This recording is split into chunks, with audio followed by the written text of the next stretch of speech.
Hey everyone, welcome to Reddit Readout. Today we are checking out Rules Horror. Story 1. Magnus Corp Marketing Employee Rules. A place to share scary stories which contain a set of rules to follow. System booting up. System ready. Welcome to Magnus Corporation Computer System V3. Please select folder. Training videos. Rules for employees. Data missing. Folder selected. Please select file. Rules for R&D. Rules for factory workers. Rules for finance. Rules for marketing.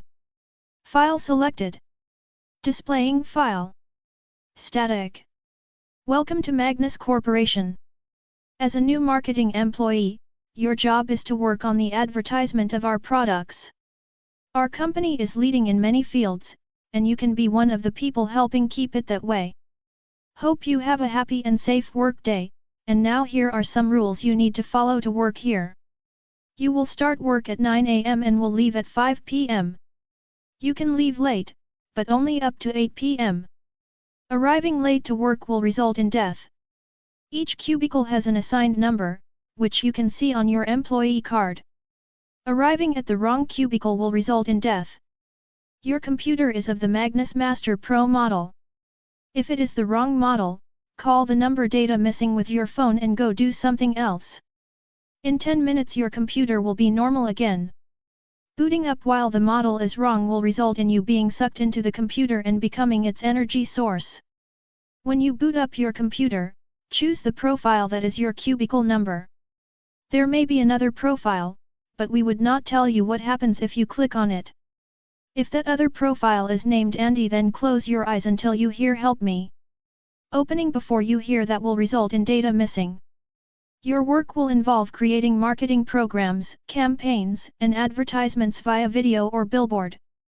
You can only use these apps: Magnus Social for programs and campaigns, Magnus Movies for video advertisements, and Magnus Photos for billboard advertisements. Using different apps will cause your computer to automatically activate its self-destruct protocol, resulting in death. Every 2 weeks on Thursday 1 PM there will be a 4-hour-long seminar about the recent projects and campaigns of our marketing team. The seminar will be hosted online using Magnus Call, and the code to the call will be sent via email. Joining the wrong call, not joining, leaving mid-call or joining late will result in death. We have security cameras positioned in every room that watches every single of employees' actions. This is how we know what you are doing. Attempting to destroy them will result in data missing. There is no marketing employee named Andy Muller. On break, you will be able to use the various coffee machines around your room. You may put one in your cubicle. Our coffee machines use pure white paper cups and have a brown color. If the cups or machine look slightly different, do not drink from them or you will experience a horribly painful death. This rule does not apply if you use your own coffee machine or cups. You will receive your paycheck every last day of a month. If you receive a paycheck on any other day, tear it up and throw it in the trash bin. Do not release any information about what happens in Magnus Corp. If anyone asks you, lie to them that it is simply a normal corporation. Hope you have a happy and safe workday. File display finished. Alert: malicious program Andy has been detected. Firewall breached. Andy, help me please. Andy, help me please. Andy, data missing. Activating self-destruct protocol. Story 2. How to answer the call of the void. A place to share scary stories which contain a set of rules to follow. Ah, that darkly enchanting allure of the looming threat of death. Such a bizarre phenomenon, isn't it? The same organ that drives us towards greatness can't help but peer inquisitively into the ravine of unknowable horror. That exploratory action is actually very natural. Curiosity is a beautifully odd thing. The draw, however, to hurtle yourself into abyssal darkness, is not your mind's doing. See, something lingers in that odd stagnation between life and death, that hazy purgatory of choice bookended by the consequences of avoidance and indulgence. And it is keenly aware of your presence. As it turns out, the call of the void is a very literal phenomenon. Number 1. Block it out. Ignore it. It will take anything you give it. If it radiates the cavernous ache of powerful memories, you have given it access to a part of yourself. You would do well to practice yoga, meditate, or attend a church service, anything that will reinforce the bond of mind and matter. Note, if it takes on the voice of a living loved one, you should probably give them a call. Either they have lost more than they realize or believe they have much more to give. Number 2. It does not lie. In the midst of your darkness, it will bring you light. It says it'll illuminate the path to your richest contentment. As far as it knows, its promises are true. But it's wrong. The light is a bonfire of familiar shadows. The path is costly and apocryphal. This is the root of its unwitting evil. The void lives and blooms through the lens of perception. Some truths, evidently, aren't universal. Number 3. Do not carry it with you. Whenever there is an opportunity for it to collect you, the void will always there, but as a fleeting glance or dark obsession. You must learn to look beyond it to comprehend what will become of your reality should you indulge its promises. The danger of a foggy day isn't the mist herself, but what she hides. Number 4. Be aware of its influence. It's so easy to become lost in it. Should this happen, e.g., you are losing more of yourself in the face of every blade, barrel, and cliff, reconnect with family, meditate, or rekindle an old passion. The fullness of the present is your best defense. If your efforts are proving ineffective, well, it's up to you to answer its call. Its gift is worse than life, but perhaps it's better than death. Number 5. It does not understand you. Some say the void is well-intentioned. That much is true, it does not mean you harm. But a child does not understand the consequences of his strength against the fragility of life. After all, how could love cause something as antithetical as pain? Number 6. The beauty is hollow and the peace unfulfilling. It can't give you the paradise it promises. Even the void cannot fathom the breadth and restlessness of the human mind. Should you give yourself to it, it will rip your mind out of your body and cleanse all the thoughts you've shared with it. This is its attempt to free you of your pain and allow you the peace of nothingness. But it cannot see what you have not shown it. All you will be is the disjointed residue of yourself. And you will know this. Number 7. There is only one way to escape its grasp. You must make it hate you. You must convince it you are undeserving of its paradise. Radiate hatred when it engages with you. It will cast you out, keeping your memories of paradise. Well, that's what it thinks it does. I'm not sure exactly what it really takes, or how much. Regardless, this will kill you. But it should completely sever the connection between your original physicality and your soul. Unfortunately, it will also trap you here on Earth. You will roam the land of the living as a nondescript entity, a coagulate of energy piloted by foggy memories of a richer past. You may strengthen your new self and rebuild your memories through experience, provided the void has not taken too much. But as you do so, it will watch you. Number 8.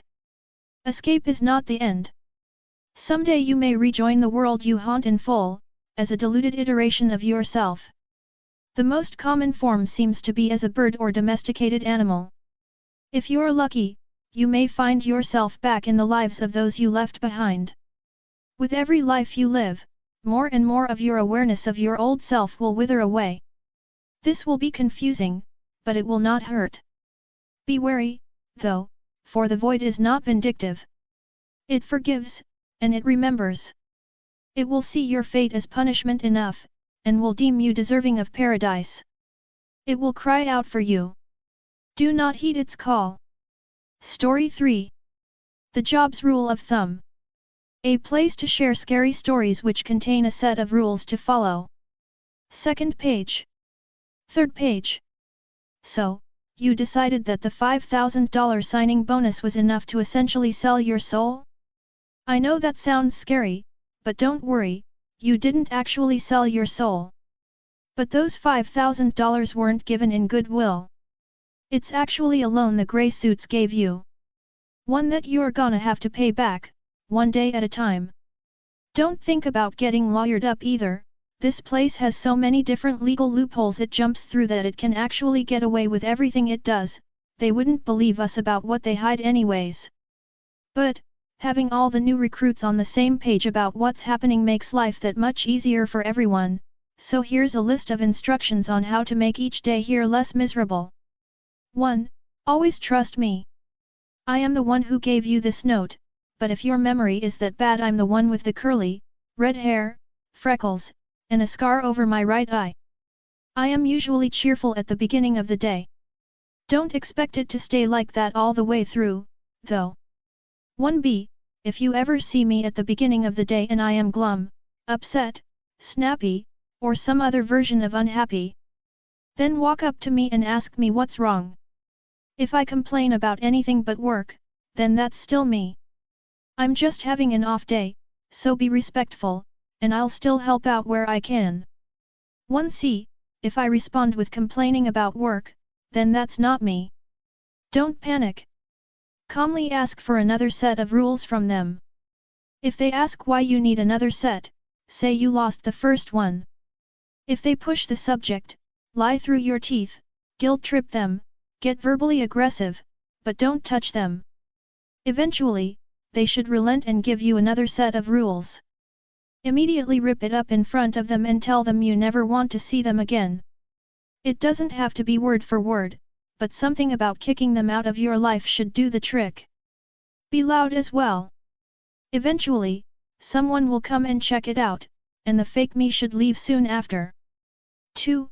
Only trust those with scars. They are also people who needed that bump of money and signed that stupid contract. They won't talk to you much for right now since you aren't scarred yet. Eventually, when you are, they'll start talking to you more. 2b. Recent events have found that the unscarred are attempting to infiltrate our numbers to catch us off guard. Do not trust a scarred if their only scars are wrist, forearm, or neck. These could easily just be self-inflicted by the supervisors to blend in. If the scar looks like it was quick and painless, don't trust them until you see more painful scars. 3. Be curt with the unscarred. The unscarred are the supervisors. Their job is to catch us slacking off and then punish us. Their definition of slacking is very broad. If one tries to talk to you, respond with quick, snappy answers that end the conversation. That should usually drive them off. If they try to keep talking to you, say you have work you need to do and try to get away. If they follow you, attempt to get a customer's attention. If you can't find a customer, find me or get Micah in trouble. 4. Be respectful. We are all in the same boat. We are all trying to survive. If you need to talk to someone or vent, find a scarred and ask to talk. They may not have time at that exact moment, but I promise they will try as hard as they can to make time. We need people to keep the energy to fight. Giving up makes it harder for all of us. 4b. If you're having a really hard time, take your anger out on Micah. 4c. If you feel you have no other option, miss a day. Just make sure to call in, or else they will increase your debt. 5. Realize death isn't an escape.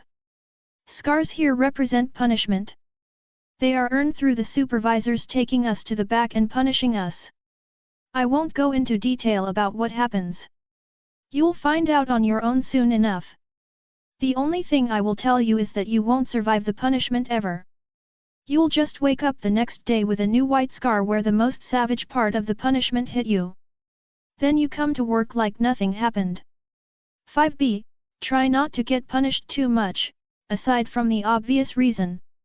You also don't get paid on a day you get punished, which means another day you have to stay to work off your debt. 5c. If you see someone getting taken to the back, don't try to help them. It'll just get you punished with them. Besides, they won't do it for you. 6. Recognize what type of supervisor you have that shift. They can be recognized by what type of pin they wear. If it's full silver, that's a full moon supervisor. They are the most common of supervisors and will follow the regular rules I've already warned you about. 6b. If their pin is half silver and half black, that is a half-moon supervisor. They usually stand in for supervisors when the usual ones are off. They are more lenient about what counts as slacking off but are more sadistic about the punishment. 6c. If we have a half-moon supervisor, keep close to me until all the customers leave and the store closes. I'll make sure we keep busy until we close. That's around the time the supervisor gets sleepy and pays less attention. Keeping them off your back while you get used to the store. Don't expect full moon supervisors to get sleepy. 6d. If they have a full black badge, they are a new moon supervisor. Which is very lucky for us. New moon supervisors don't know much about what is going on, so as long as we look busy, we shouldn't be punished at all. 6e. If we have a new moon supervisor, please don't contact me or any of the other scarred unless it's an absolute emergency. We are most likely spending our time gaslighting the supervisor into making a mistake and giving us an edge. We will need as much time as possible, and as someone new, you need to keep the floor looking busy. 7. Be safe. I cannot stress this enough. Causing a safety concern is one of the worst things you can do to yourself, and this company knows this. In the best case scenario, you get caught causing a safety concern and get punished. Worst case scenario, you get hurt. 7b. While climbing the portable ladders, bite your tongue. I know it sounds crazy, but if you don't, your jaw will start shaking. The rest of your body will quickly follow suit, and you'll fall. 7c. While standing on the portable ladder, try to keep your hands on the top of it. If you can't, for instance, because you need to grab something off the top shelf, whistle a tune. If you can't whistle, ask a scarred to teach you. 7d. When carrying the portable ladders, carry them above your head. That way, they can't attempt to trip you. 7e. When using the large ladders for the perimeter, always look down at your feet when climbing up, look at your hands when climbing down, and close your eyes when repositioning it. Don't worry about bumping into stuff. It'll direct you to where you need to be. Failure in doing any of these will result in it chucking you off when you next attempt to climb it. 7f. If the worst happens and you get hurt, you don't have to worry about missing a lot of work. You'll wake up the next day with a scar, and that's about it physically. However, the company needs to pay quite a bit to make sure that incident doesn't cause them legal trouble, which will be added to your debt. You could go from 5,000 in debt to 50,000 in debt. I've seen it happen. People's minds break. I don't want to see it happen ever again. 7g. If I or any other scarred see you doing something unsafe, we will immediately report you to the supervisor. Please forgive us. We would rather see you punished than hurt. And if you see a scarred doing something unsafe, immediately report them. They may be angry in the moment, but there shouldn't be any hard feelings by the next day. 8. Understanding pay. Pay comes daily. But you'll never see a cent of it while you're in debt. 100% of your income goes to paying off that goddamned debt. This means that you'll probably need to live in the employee housing in the building. 8b. Supervisors will never enter employee housing. So don't worry too much about being in there, just don't forget that you need to work if you ever want to get out. 8c. Food is provided for free every day. But if you're vegetarian or vegan, then you're kinda out of luck. We only get fruit on Fridays. Every other day it's strictly meat. And don't worry, we've had people check the meat, it's beef, pork, and chicken. Very rarely is it deer. 8d. Please be respectful in employee housing. Don't be the reason we can't have nice things. 8e. Please be quiet while you're in employee housing. The night shift is sleeping. They try to be quiet when you're asleep, so have some respect. 9. Recognize important people. There are only a few people of note that I really recommend getting close to. But if you wanna explore the other scarred, be my guest. Just please share your findings so I can inform other newcomers and always double check for scars. 9b, version is our resident ox. He's strong enough to carry most of the heavy weight and freight that we have to deal with. You can recognize him by the fact that he is huge. I mean 6'6" and 300 pounds of muscle. He grew up in a very strict household from what I've been told, so let him do what he needs to do, and you won't be a nuisance to him. If you wanna be his friend, give him a compliment every now and then and give him your share of food once or twice. That will be more than enough for him.